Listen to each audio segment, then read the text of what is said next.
سلام عليك سلام عليك سلام عليكم. Sabina, forgive me for my unclarity, this is a rather spontaneous question.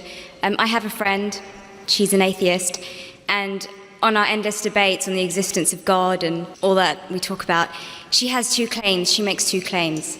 When I pose her with the question of what the Quran says in terms of the existence of the universe and the world and how it states many facts, she turns around and she says, well, that knowledge was not just for the Quran, it actually existed before the Quran. There's scriptures, there is books before the Quran was even written, detailing information about the universe. So it's not just this knowledge that is superior to the Quran.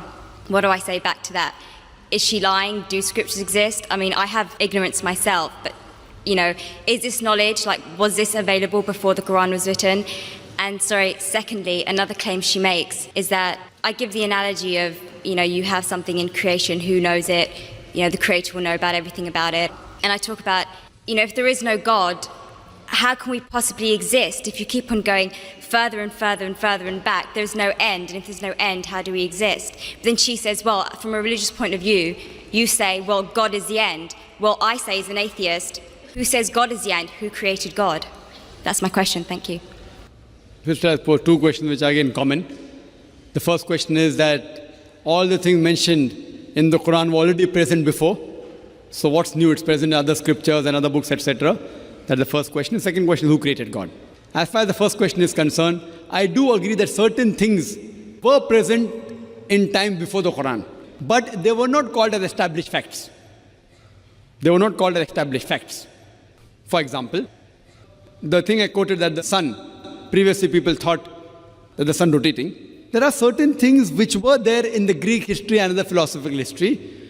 But for example, when the Quran speaks about the spherical shape of the earth, these Greeks, they believed that the earth was spherical, but no one believed in them. So certain facts, not all, a small percentage, what the science has come to know today and what Quran mentions, were told by people previously, but they failed to realize that the same Greeks mentioned 100 other things which were unscientific. The same Greek even mentioned that the earth was center of the universe, which is totally wrong. So imagine if 100 points are mentioned and Muhammad Sallallahu Alaihi Wasallam picks up one which is correct. That's also not possible. So I do agree with you, sister, that certain things were mentioned before science established as a fact today. But these things weren't established that time. And to say that out of the 100 false things they mentioned, if one thing is right, to pick up the one correct thing is again also not possible. Once it's possible, but not thousands of times, sister. Because only a person who is, even a scientist cannot do that. Only the Creator himself can do, and that's Allah subhanahu wa ta'ala. So I do agree with you, but that portion which has been mentioned earlier in earlier scriptures and other philosophical books is a small portion, but that too, along with that portion, there are other things which aren't scientific mixed with that. Coming to the second part of the question, that who created God? Normally people in Dawah, they used a false strategy of logic, which tips itself. Most of the people, when they try to prove the existence of Allah subhanahu wa ta'ala, they say that everything has a creator. For example, who created this book? How did the book come into existence? Somebody created it. Who created it? And they go back. Where did you come into existence? Who created you? Your father. Who created your father?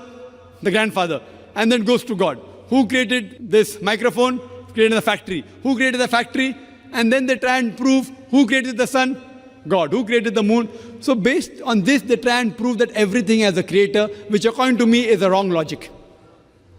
In my strategy, what I spoke today, I never said everything has a creator.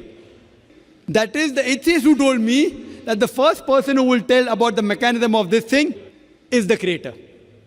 I never said that. I say every created thing has a creator. But by definition, Almighty God is uncreated. It is like there's a person, suppose my friend, he comes and tells me that my brother John was admitted in the hospital. He gave birth to a baby. Was it a girl or a boy? Can you guess, sister? Was it a girl or a boy? Brother John gave birth to a baby. Was it a girl or a boy?